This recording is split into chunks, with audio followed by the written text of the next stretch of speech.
A Europa estava à beira de amplas mudanças. Mas a esperança para a reforma parecia ter sido extinguida na estaca logo após a queima dos ossos de Wycliffe e as mortes públicas de John Hus e Jerônimo de Praga.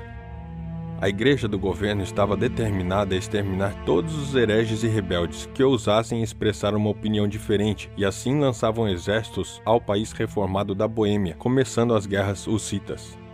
A igreja romana se alegrou porque os hereges estavam sendo silenciados para sempre, mas esta ilusão não iria durar. A sede do povo por doutrinas iluminadoras não seria saciada.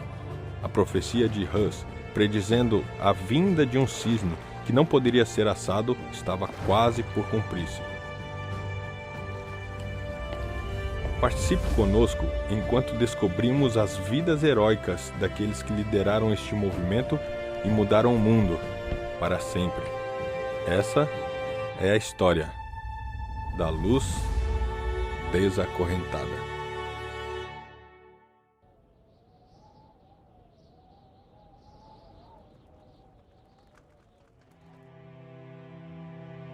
Em 10 de novembro de 1483, Martim Lutero nasceu aqui, em Eisleben, na Alemanha.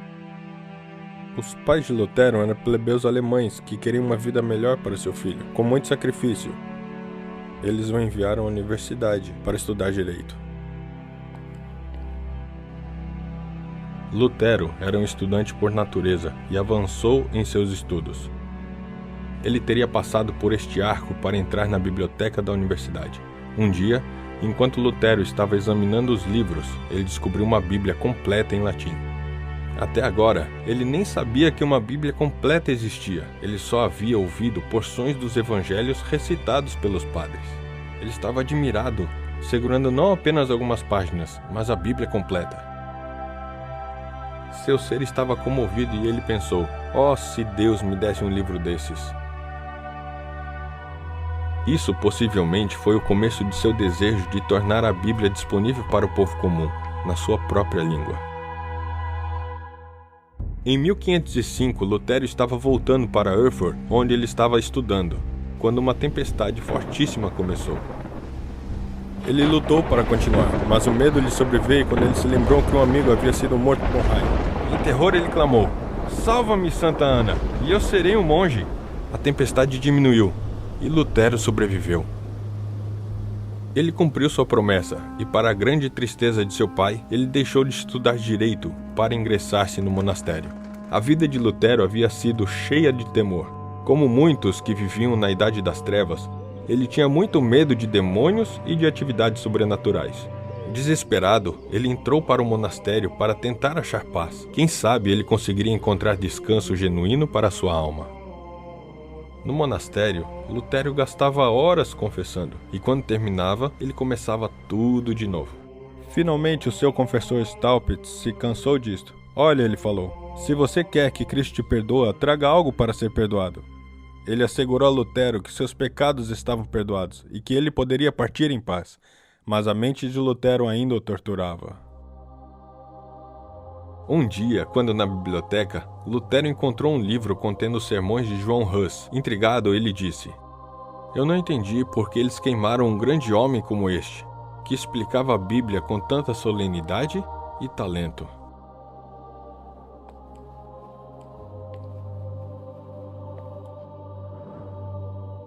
Alguns anos depois de ingressar no monastério, Lutero foi enviado a Roma a negócios oficiais. Ele e um outro monge fizeram esta jornada de 1.300 km a pé, alojando-se em monastérios pelo caminho.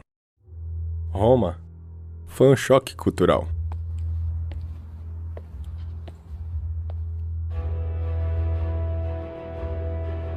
Aqui havia imensurável riqueza, luxúria e leviandade.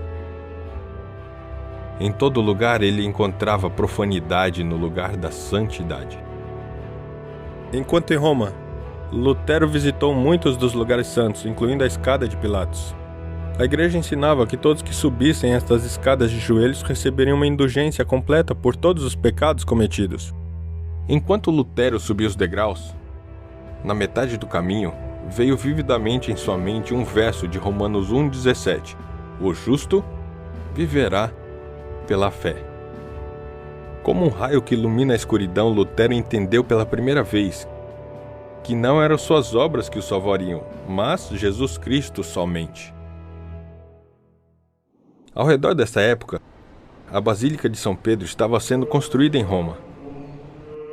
O estilo de vida extravagante do Papa havia esvaziado a tesouraria e os líderes da igreja decidiram usar uma maneira criativa e efetiva para arrecadar fundos. Eles imprimiriam indulgências de papel para venda. Metade do pagamento iria para o bispo local da Alemanha e a outra metade a Roma. Para vender essas indulgências, a igreja enviaria emissários do Papa para encorajar as pessoas a comprar. Johann Tetzel foi enviado à Saxônia, na Alemanha, perto de Wittenberg. Johann Tetzel era um vendedor impressionante. Ele viajava por vários lugares da Alemanha, pregando sobre os horrores do purgatório e também a bondade da igreja em oferecer perdão e misericórdia por tão pouco dinheiro. Ora, dizia ele, quando a moeda no cofre cai, uma alma do purgatório de lá sai. Então ele perguntava, como alguém poderia ser tão egoísta que não aliviaria os parentes mortos do terrível sofrimento do purgatório? Os ignorantes supersticiosos, cheios de medo da morte e tormento, estavam prontos a aceitar esta oferta. Dinheiro entrou na tesouraria. Enquanto as pessoas pagavam para que seus pecados fossem perdoados e os parentes libertados do purgatório. Para Lutero, isto era simplesmente manipulação religiosa. E aqui está um dos problemas com as indulgências. Isso não traria nenhuma mudança de coração, enquanto, em teoria, a pessoa deveria mostrar arrependimento. O sistema estava caminhando para a corrupção. Tetzel descobriu isto de primeira mão em Leipzig, Alemanha. Um homem perguntou se era possível comprar uma indulgência para um pecado futuro. Tetzel afirmou que seria perfeitamente possível com pagamento de bastante dinheiro. O homem pagou e saiu com a indulgência e o selo oficial do Papa. Quando Tetzel foi saindo da cidade, ele foi atacado e espancado, e o grande cofre de dinheiro foi roubado. Tetzel ficou furioso e demandou que o ladrão fosse levado à justiça. Mas, quando levado perante o magistrado, o homem provou que ele era o mesmo que havia comprado perdão por um pecado futuro. E esse roubo, ele assegurou ao magistrado, era o pecado que ele havia planejado, e para a humilhação de Tetzel, o homem foi libertado.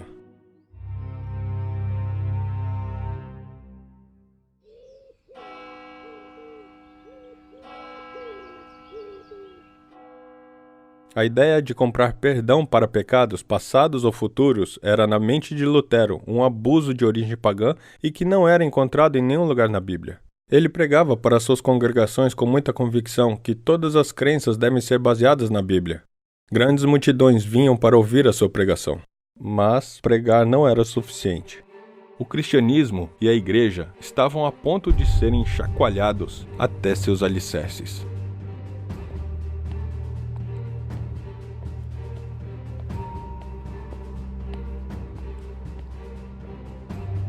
Em 1517, o Duque Frederico, eleitor da Saxônia, teve um sonho incrível. Ele viu um monge pregando algo na porta de uma igreja com letras tão grandes que era possível ler de grande distância. O monge usou uma pena para escrever, e a pena tornou em uma viga que cresceu tanto que chegou a Roma, derrubando a coroa da cabeça do Papa. No sonho, homens tentaram quebrar a caneta, mas era igual ao ferro, que não conseguiram quebrá-la. Então, ele viu outras canetas escrevendo em volta. O duque teve este sonho 3 vezes naquela noite e finalmente acordou. Manhã de 31 de outubro de 1517.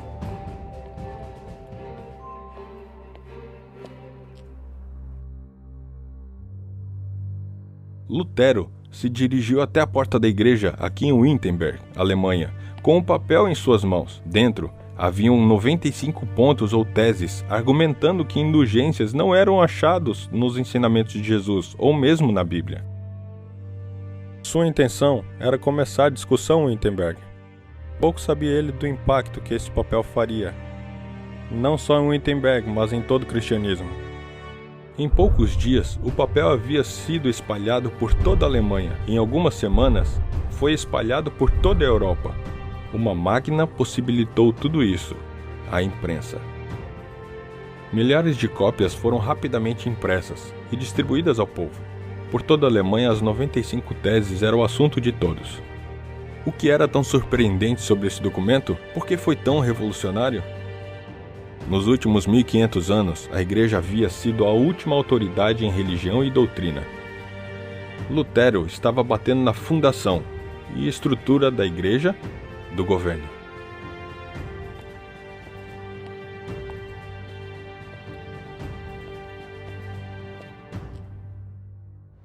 Em julho de 1519, Johann Eck debateu com Lutero para confrontar seus ensinamentos. Eck era considerado o melhor debatedor na Alemanha.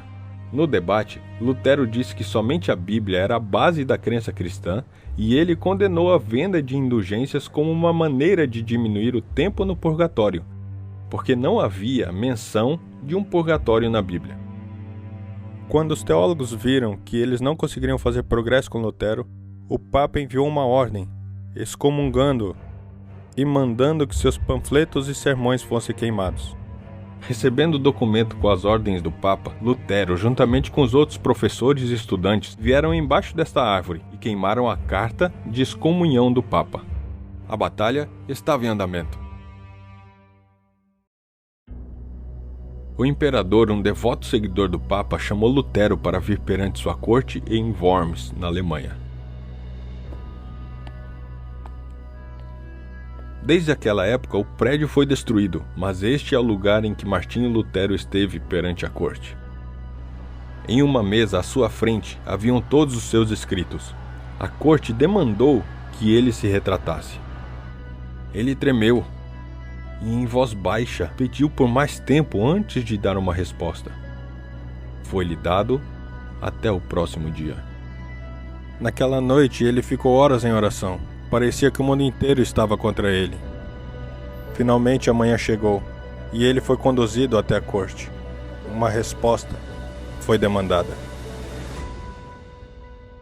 Tudo ficou quieto quando Lutero falou. A menos que eu seja convencido pelo testemunho das Escrituras Sagradas, ou por razão evidente, porque eu não posso acreditar em nenhum papa ou concílio, porque está evidente que eles erram e se contradizem. Eu me considero convicto pelo testemunho das Escrituras Sagradas, que é a minha base. Minha consciência está cativa à palavra de Deus. Então, eu não posso e não vou me retratar, porque agindo contra a consciência não é seguro, nem prudente. Deus me ajude. Amém. Eu posso imaginar o silêncio na corte. Um homem, confiando corajosamente na autoridade da Bíblia, contra os homens mais poderosos da terra.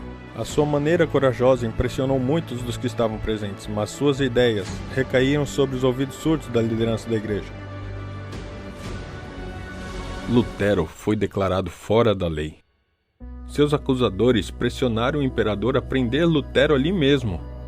Fé não necessita ser cumprida com hereges, disseram eles.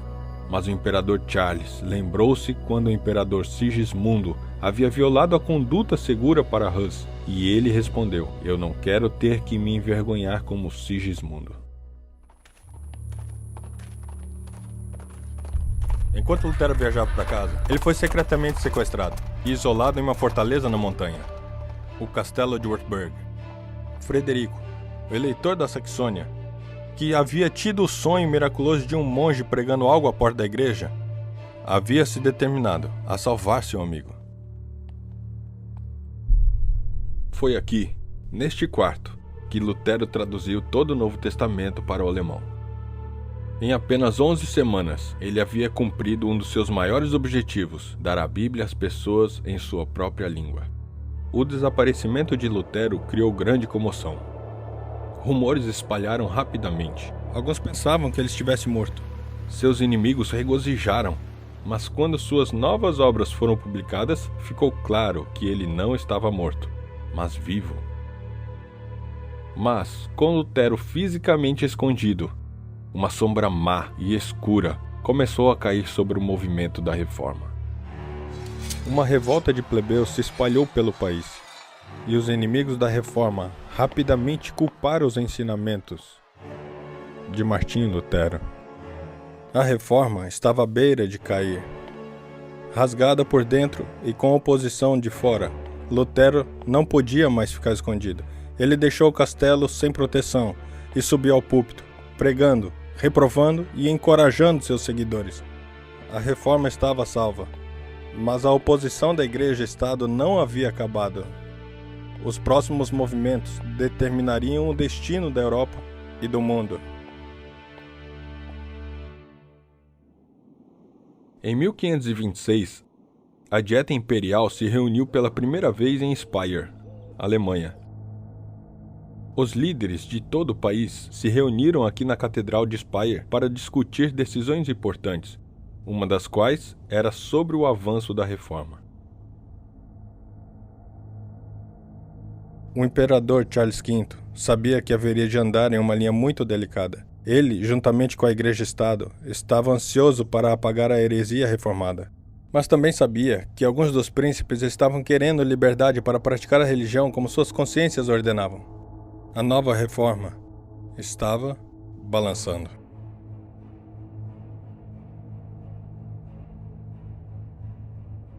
Para proteger a reforma, Deus levantou um improvável aliado do leste. Os turcos otomanos estavam avançando em direção à Europa. Todo o reino havia caído perante eles. 75 anos antes da Dieta Imperial, Constantinopla havia caído aos turcos.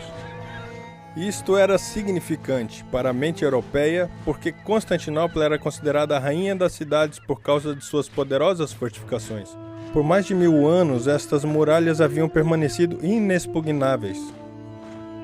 Uma corrente imensa era colocada num porto para prevenir qualquer navio de atacar pelo lado do mar. Não importava a maneira em que a cidade era alcançada, ela era considerada invencível, até os turcos otomanos a atacarem. Um dos canhões originais que foi usado para destruir Constantinopla ainda existe hoje, e eu viajei até o Fort Nelson, na Inglaterra, para vê-lo. Na Guerra dos Turcos contra Constantinopla, eles vieram com o maior canhão que já havia existido até aquela época. Com 5 metros de comprimento, este canhão podia lançar balas que pesavam até 300 quilos, a uma distância de 1,5 km. Quando eles se aproximaram, eu posso imaginar o terror que os habitantes devem ter sentido quando eles olharam por cima do muro e viram o exército imenso dos turcos em volta de sua cidade, com estes canhões imensos que começaram a chacoalhar e destruir sua muralha.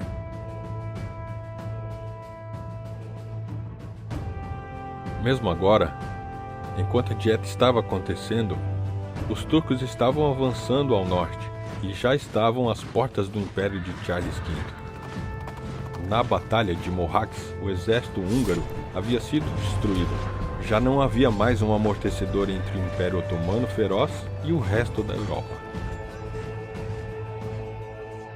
O imperador decidiu.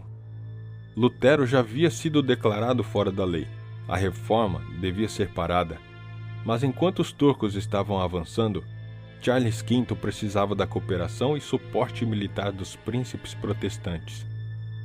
E ele foi forçado a tolerar a reforma para salvar o seu reino.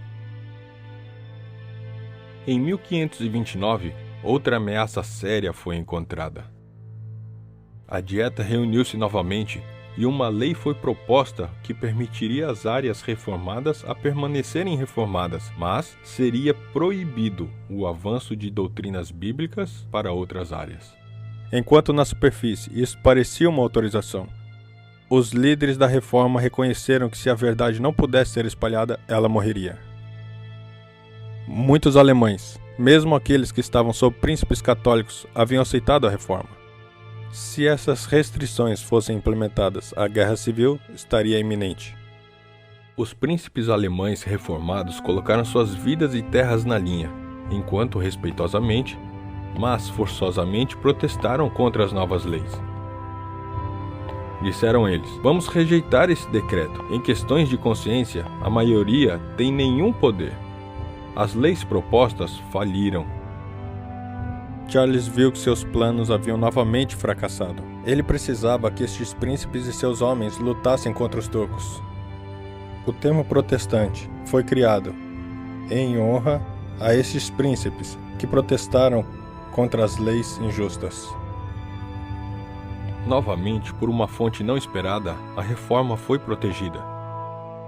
Se os turcos muçulmanos não houvessem pressionado do Oriente, a reforma teria sido esmagada. Mesmo que o avanço dos turcos houvesse sido testado durante a invasão de Viena em 1529, a presença contínua deles distraía os exércitos, permitindo que a chama instável da reforma crescesse até se tornar um fogo estável. Na Inglaterra, outro gigante da fé estava levantando nos anos 1500. Este homem iria mudar a língua e a religião inglesa tão significativamente, mais do que provavelmente qualquer outro homem. Seu nome era William Tyndale. Em 1494, Tyndale nasceu aqui em Gloucestershire, na Inglaterra, em uma área dominada pela indústria de lã. Ele cresceu com fazendeiros e tecelões. Foi este começo humilde que preparou o alicerce para o seu sucesso no futuro. Ele estudou na Universidade de Oxford, onde obteve uma das melhores educações de seu tempo. Tyndale voltou para Gloucestershire e trabalhou como tutor para a família Walsh.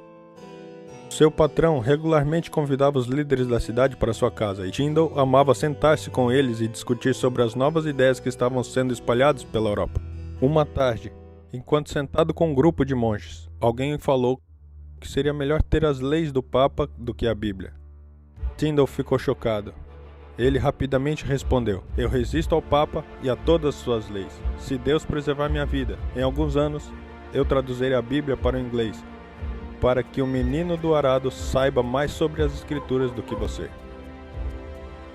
Mas poucos sabiam eles que Tyndale, um filho humilde de um fazendeiro, estava destinado a moldar a língua inglesa provavelmente mais do que qualquer outro. Depois da queda de Constantinopla, documentos começaram a ir para o oeste com as pessoas que estavam fugindo dos turcos aos quais avançavam. Quando esses manuscritos chegaram na Europa Ocidental, houve um interesse renovado nas línguas grega e hebraica. Teólogos queriam ler a Bíblia na língua original. Um deles, Erasmo, compilou várias versões do Novo Testamento grego. Ele publicou isto como um só Novo Testamento, contendo grego e latim lado a lado. Isto foi valioso para Tyndale enquanto ele traduzia a Bíblia para o inglês. Enquanto Tyndale continuou a estudar e traduzir a Bíblia, a tensão com as autoridades religiosas locais aumentou, e para evitar de ser chamado de herege, Tyndale fugiu para Londres, onde esperava ganhar permissão para publicar uma Bíblia em inglês.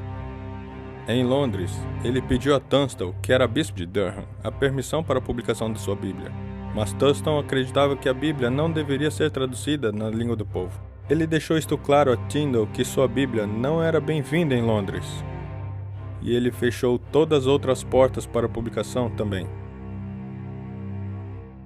Com permissão legal negada, Tyndale decidiu fazer isso secretamente. Em pouco tempo, ele embarcou em um navio e deixou a Inglaterra para nunca mais retornar. Ele provavelmente sabia que isto faria um homem caçado pelo resto de sua vida. Quando chegou à Europa, Tyndale trabalhava constantemente traduzindo por longas horas cada dia e em um perigo contínuo de ser capturado. Em 1525, ele completou o Novo Testamento e começou a impressão de 3.000 cópias em Cologne. Desafortunadamente, o lugar onde sua Bíblia estava sendo impressa foi invadido e Tyndale escapou por pouco. Conseguindo salvar algumas páginas de sua tradução, ele viajou até a cidade de Worms para acabar de traduzir. Finalmente ele conseguiu imprimir.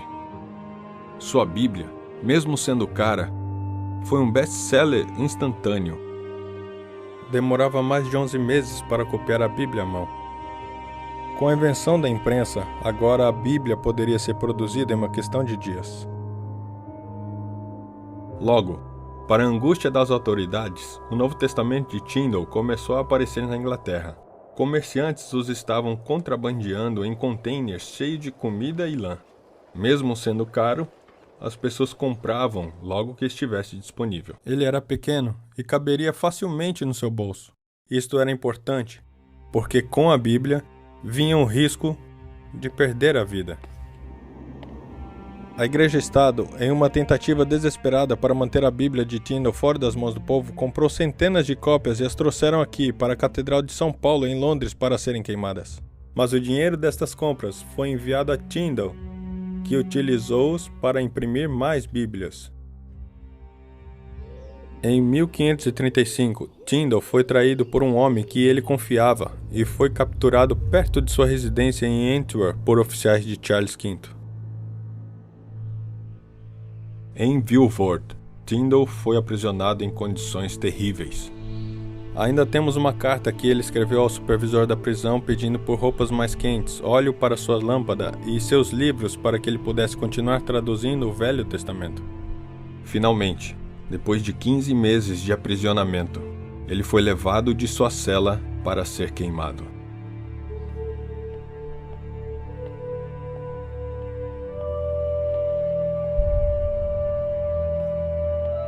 Ele foi levado até a estaca.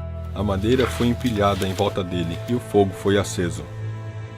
As suas palavras finais foram: Senhor, abra os olhos do rei da Inglaterra. Quando seu corpo terminou de ser queimado, eles pegaram suas cinzas e jogaram no rio que está atrás de mim. E por que eles queimaram este homem? Por traduzir a Bíblia para o inglês. Depois de 4 anos, a oração que Tyndale havia feito quando estava morrendo foi respondida. Na Inglaterra, Miles Coverdale conseguiu imprimir a Bíblia Coverdale, baseada quase completamente na tradução de Tyndale. Em 1539, o rei Henrique VIII autorizou a publicação da Grande Bíblia, a primeira Bíblia autorizada na história inglesa. Em 1611, a versão King James, a Bíblia mais famosa de todos os tempos, foi publicada. Mais de 84% do Novo Testamento King James é o trabalho de Tyndale. 75% dos livros do Antigo Testamento que Tyndale conseguiu traduzir foram diretamente à versão King James. A vida estava nele, e a vida era a luz dos homens. A luz resplandece nas trevas, e as trevas não prevalecerão contra ele. Os reformadores como Martinho Lutero e William Tyndale possuíam um grande desejo: que a Bíblia estivesse disponível não apenas aos padres e monarcas, mas também ao menino comum do arado. As sombras da Idade das Trevas desapareciam, enquanto as pessoas liam a Bíblia por si mesmas.